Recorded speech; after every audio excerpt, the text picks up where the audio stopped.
नमस्कार, आप देख रहे हैं इक्वालिटी न्यूज और मैं हूं काजल आपके साथ। चलिए नजर डालते हैं आज की स्पेशल रिपोर्ट पर। 9 दिन पहले हुई जहांगीरपुरी की हिंसा और बाद में दोषियों के नाम पर बुलडोजर से गरीबों के उजाड़े गए घर, हमने ये सब देखा और इन सब से भारत का हर वो रहवासी जिसे सही मायने में देश की समझ है वो दुखी हुआ।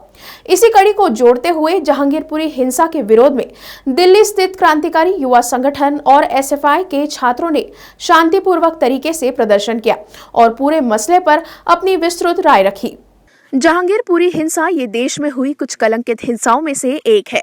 वहीं इस पूरे मसले पर युवा क्रांतिकारी संगठन एवं स्टूडेंट्स फेडरेशन ऑफ इंडिया ने दिल खोलकर अपनी राय रखी और बताया कि कैसे इस हिंसा से किसी नेता पर नहीं तो हर उस कमजोर वर्ग पर असर पड़ता है जो मेहनत मजदूरी कर 2 वक्त के खाने के लिए अपना जीवन खपा देते हैं। हमारे देश में जब कोई भी सांप्रदायिक तनाव होता है, जब भी कोई सांप्रदायिक हिंसा होती है, जैसा कि हमने हाल फिलहाल जहांगीरपुरी में देखा, तब हम देखते हैं कि उससे दिक्कत किसको होती है। उससे दिक्कत उस गरीब हिंदू को भी होती है, उस गरीब मुसलमान को भी होती है। देश जब सांप्रदायिक दंगों में बढ़ता है, देश जब सांप्रदायिक मुद्दों से बढ़ता है, तो उससे फ़ायदा कभी भी देश की जनता का नहीं होता, उसका फ़ायदा कभी भी समाज का नहीं होता। उसका नुकसान देश का मेहनतकश मजदूर वर्ग को होता है, उसका नुकसान देश का उस गरीब को होता है, देश के उस मजदूर को होता है, उन दलितों को होता है, उन बहुजन समुदायों को होता है जो रोज़ अपनी मेहनत से अपनी ज़िंदगी के लिए लड़ते हैं।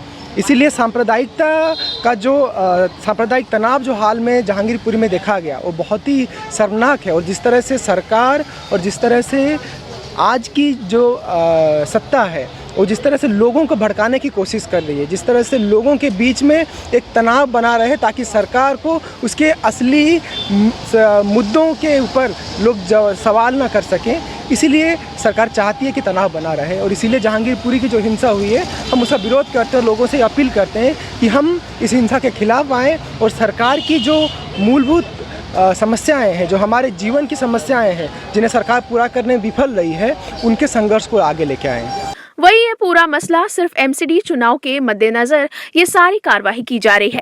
देश हर पहलू पर नीचे जा रहा है और जब सरकार के पास दिखाने के लिए कोई काम नहीं होता तो ये सिर्फ तोड़ो और राज करो की नीति पर चलती है।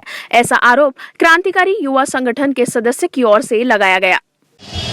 बस एक मूवी ऐसा कर देगी कि लोग अपने आप उठ के दंगा करने लगे, वो नहीं हो सकता है।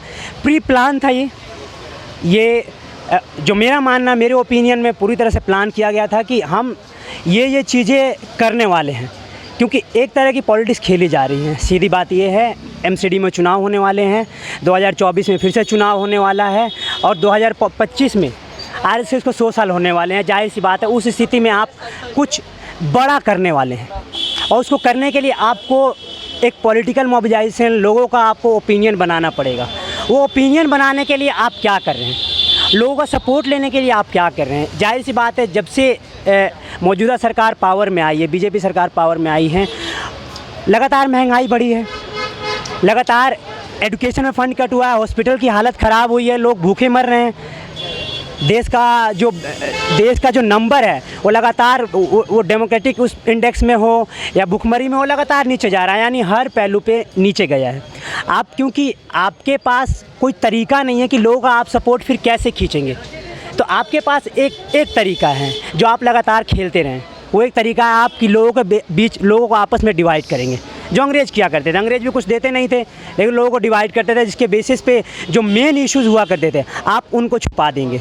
तो मेन इशू जैसे क्या है, महंगाई बढ़ रही है, लोगों को जॉब चाहिए, लोग जॉब पिछले 45 से 50 साल की हिस्ट्री में अभी तक सबसे हायर लेवल पे अनएम्प्लॉयमेंट है, उस पर कुछ नहीं किया गया।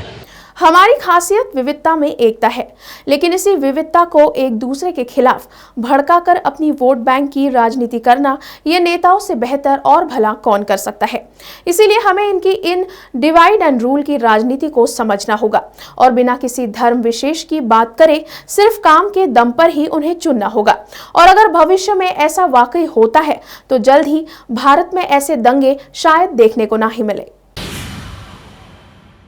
आज की स्पेशल रिपोर्ट में इतना ही, फिर होगी आपसे मुलाकात। तब तक के लिए आप देखते रहिए इक्वालिटी न्यूज। खबरों की और भी जानकारी के लिए आज ही हमारे फेसबुक पेज को लाइक और फॉलो करना ना भूलें, साथ ही हमारे यूट्यूब चैनल को सब्सक्राइब करें।